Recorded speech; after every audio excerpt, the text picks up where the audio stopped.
Hello and welcome to Scoping Out Tools, and today I'm going to be setting up an old microscope and I'm going to then digitize it, or actually just use my iPhone to actually capture some images from it.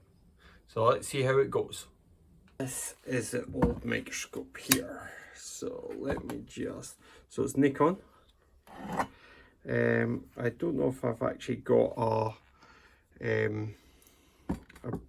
better picture of it, but that's obviously where the lenses are coming through.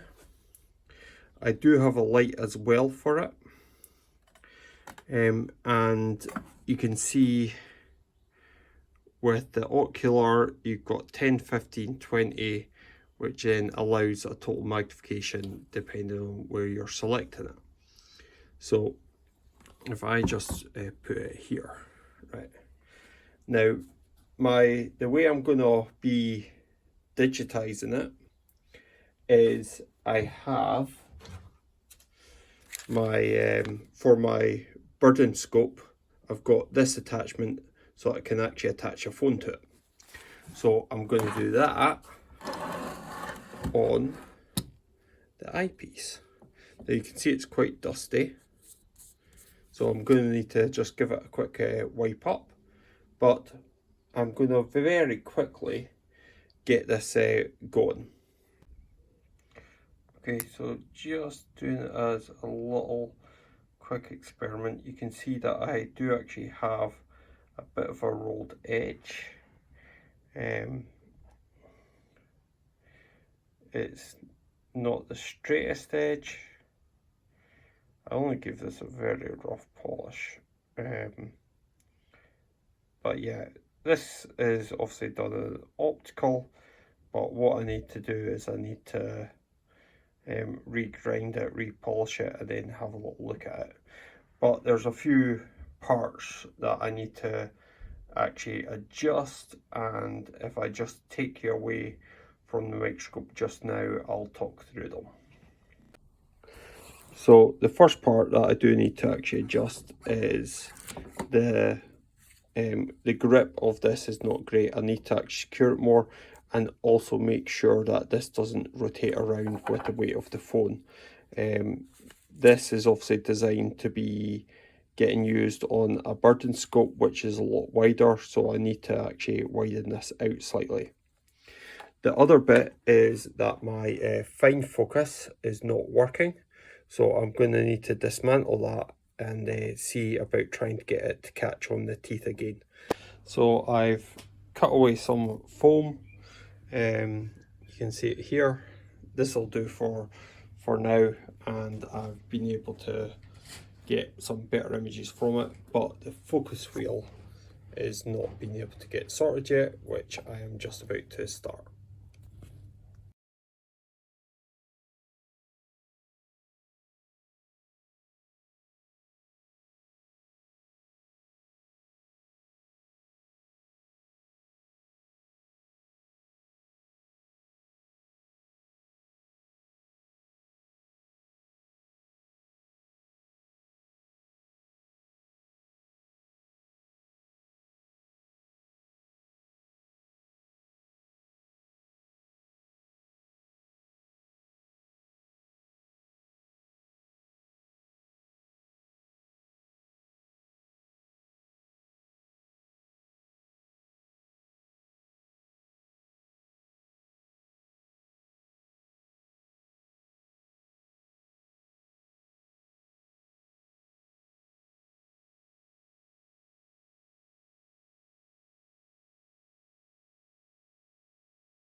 Okay, so we have now the focus on the edge. I don't know if I'm going to be able to actually point at this because it's obviously under the microscope. So let's see if I can get to point it. So I'm just moving this up just to see. Okay, so that's me pointing with it all. So obviously I don't want to touch the edge, but I think there's something, no choice. So you can see it's a damaged edge. It's not a very nice cut part, but it'd be interesting just to see if after I polish it up, if it becomes a nicer edge. But that's a little microscope.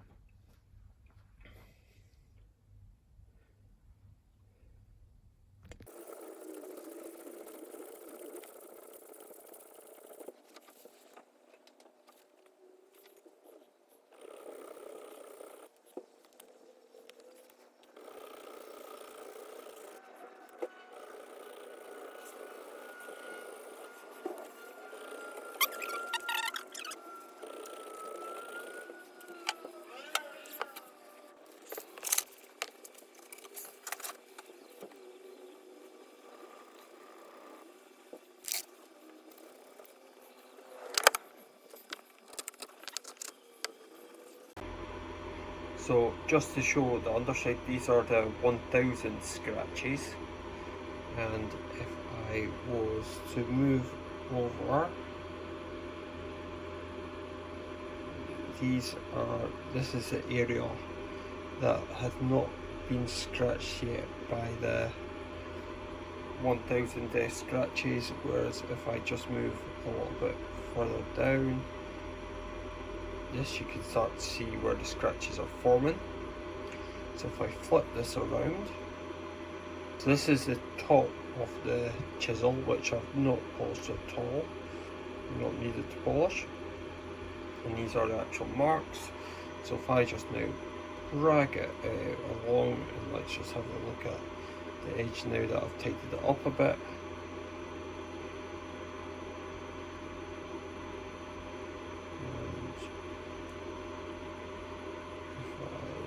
Move this a little bit further, and you can see that it is actually polished nice and straight. And let's just see if we can just put a bit more light on it. You can see a few bits of dust at the part, but hopefully you should be able to see there is a difference in the polish depending on where I am focused. But yeah, but that's a nice sharp edge for cutting through things. So let's just show you that on the Sake cup test. The Sake cup test. So all I'm going to do is I'm just going to put the chisel on the edge and just give it a slight push.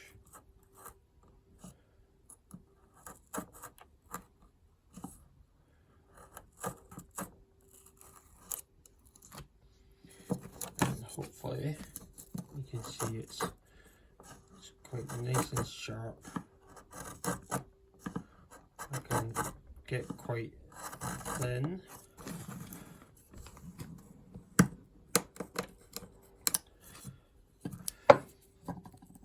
Thin sections for polishing. So, and that is the finish on the bar. This is a chisel that I've got unsharpened. It's in still quite a good condition. So let's just see what this is looking like. Oh, just watch my fingers. So I've got an edge there. So it's not digging in as much as the other one. So you can see if I can't really let it catch, but it's not too bad that it's managed to scrape an edge, whereas just as a side I'll just do it at the very end. Already I can see it's digging in.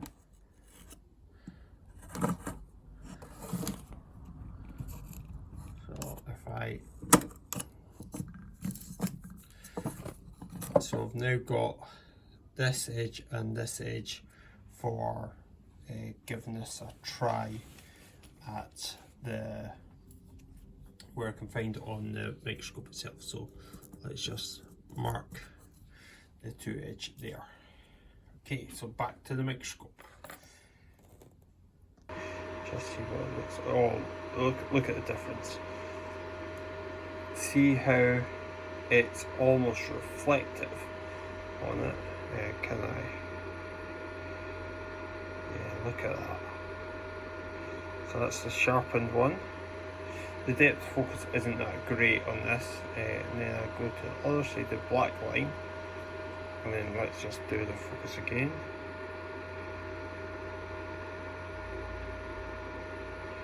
And this is the unsharpened. So black mark.